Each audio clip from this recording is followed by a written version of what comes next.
বর্ধমান সদর। প্রথমেই মাল্য দান করে কবি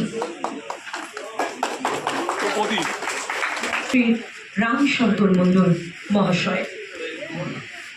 সকল সম্মানীয়, যতদিন থাকবে বাংলা ভাষা, যতদিন থাকবে বাঙালির আবেগ, বাঙালির প্রেম বিরহ কিংবা দুঃখ জয়ের প্রতিজ্ঞা, এখন প্রদীপ প্রজ্বলনের মধ্য দিয়ে আজকে আনুষ্ঠানিকভাবে শুধু উদ্বোধন বলবো না, কবিকে আমরা প্রদীপ প্রজ্বলনের মধ্য দিয়ে শ্রদ্ধাঞ্জলি অর্পণ করলাম। এই মুহূর্তে সঙ্গীত কত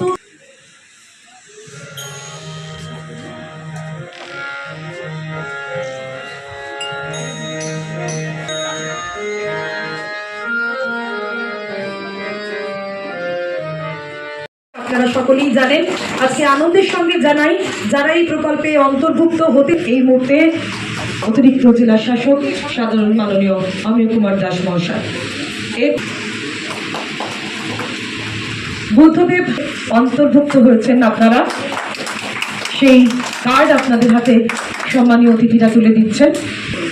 আমরা কিন্তু নতুনভাবে যারা অন্তর্ভুক্ত হচ্ছেন লোকপ্রশাসন বিল্ডিং একটা blood health check up camp চলছে আমাদের সরকারি যারা কর্মচারী সংগঠন তাদের পক্ষ থেকে। আমরা প্রত্যেকে কিনেছিলাম শুভ কাজে, তারপরে আমরা এখানে এসেছি। আমাদের এই এত ব্যস্ততার মধ্যেও আমাদের জেলা পরিষদের সভাধিপতি মহাশয় মাননীয় শ্যামাপ্রসন্ন ধর মহাশয় আছেন, সঙ্গে আমাদের অতিরিক্ত জেলা শাসক সাধারণ মাননীয় অমিয় কুমার দাস মহাশয় এসছেন, সঙ্গে আমাদের জেলা যুব কল্যাণ আধিকারিক মাননীয় রাখিপাল মহাশয় আছেন, সঙ্গে আমাদের মহকুমা তথ্য সংস্কৃতি আধিকারিক বর্ধমান সদর আছেন এবং আছেন সকলে। আপনারা প্রত্যেকেই জানেন আজকে যে আমরা কবিগুলির প্রতি শ্রদ্ধা জানাচ্ছি আজকে 22শে শ্রাবণ উপলক্ষে। শুধুমাত্র আমাদের জেলায় নয়, পুরো রাজ্য, ভারতবর্ষ এবং বিশ্বজুড়ে আজকে আমাদেরকে শ্রদ্ধা জানাচ্ছি। এবং এই শুভ দিনে একটা বিরহের একটু কথা বলি। আপনারা প্রত্যেকে জানেন আমরা জেলাবাসী এবং আমাদের প্রত্যেকের রবীন্দ্র অনুরাগী, প্রত্যেকের রবীন্দ্রের প্রতি যে দীর্ঘদিন কাজ করে চলেছেন, সে আমাদের বর্ধমানেরই বাসিন্দা মাস বসু মহাশয়। তিনি তাকে আত্মার প্রতি আমরা শ্রদ্ধা জানাচ্ছি। তিনি রবীন্দ্র আজকে বিশেষ দিন, সেই জন্য একজন রবীন্দ্র অনুরাগী মানুষ তার চলে যাওয়া এই মুহূর্তের প্রথম, সেটা আমাদের জেলাবাসীর কাছে সত্যি একটা দুঃখের, এবং তার আত্মার প্রতি আমরা প্রত্যেকেই শ্রদ্ধা জানাচ্ছি এই মঞ্চ থেকে। এবং আশা করব আমাদের আজকে যে অনুষ্ঠানের মধ্যে দিয়ে আমরা কবিগুরুদের প্রতি শ্রদ্ধাঞ্জলি, এটা আমাদের উপলক্ষ। আমাদের প্রত্যেকের দায়িত্ব রবীন্দ্র চিন্তাভাবনা, তার যে সাহিত্য, তার কর্মকাণ্ড, তার যে মানুষের প্রতি মানবিকতা, মানুষের ভালোবাসা, এই সব কিছু নিয়ে আমরা যদি মেনে চলতে পারি, তাহলেই মনে হয় আমাদের দিনটা পালন করা সার্থক হবে। অবশ্যই সবাইকে ধন্যবাদ জানিয়ে আমার বক্তব্য শেষ করছি। সবাই ভালো থাকবেন। অধিপতি মাননীয় শ্যামাপ্রসন্ন লোহার মহাশয়, উপস্থিত জেলা যুব আধিকারিক শ্রীমতী রাখি পাল, উপস্থিত বর্ধমান সদর SDICO এবং তথ্য সংস্কৃতি দপ্তরের সমস্ত কর্মচারী এবং আমার প্রিয় বর্ধমানবাসীরা, আজকে একটা অত্যন্ত বিষাদের দিন আমাদের, যে আজকে আমাদের বাঙালি জাতির অন্যতম প্রাণপুরুষ শ্রী রবীন্দ্রনাথ ঠাকুর, কবিগুরু রবীন্দ্রনাথ ঠাকুরের প্রয়াণ দিবস 22শে শ্রাবণ। উনি আমাদের ছেড়ে চলে গেছিলেন, কিন্তু উনি আমাদের ছেড়ে কোনোদিনই যাননি, কোনোদিন যেতে পারেনও না। উনি বিশ্ব ছেড়েই যেতে পারেন না, কেননা এমন একজন মানুষ যার লেখা জাতীয় সঙ্গীত দুটি পাশাপাশি দেশের জাতীয় সঙ্গীত, যার লেখা সঙ্গীত জাতীয় সঙ্গীত হিসাবে দুটি পাশাপাশি দেশে আজকে আছে এবং সারা জীবন থাকবে। অতএব এই জিনিস আর পৃথিবীর কোথাও পাওয়া যায় না।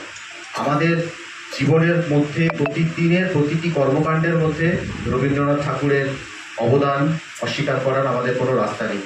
সুখে দুঃখে বিরহে সর্বত্র সমস্তভাবে, জীবনের সমস্তভাবে সমস্ত প্রকাশে কবিগুরুর অবদান আমরা প্রতিনিয়ত অনুভব করি। আমাদের সেই অনুভব যেন নষ্ট না হয়ে যায়। রবীন্দ্রনাথ ঠাকুর শুধুমাত্র একজন সাহিত্যিক, নাট্যকার, কবি, গীতিকার, তার ঊর্ধ্বে তিনি একজন অত্যন্ত বড় মানের একজন দার্শনিক এবং বিজ্ঞানী। ওনার রবীন্দ্র অনুরাগীদের আমার প্রণাম, শুভেচ্ছা, ভালোবাসা।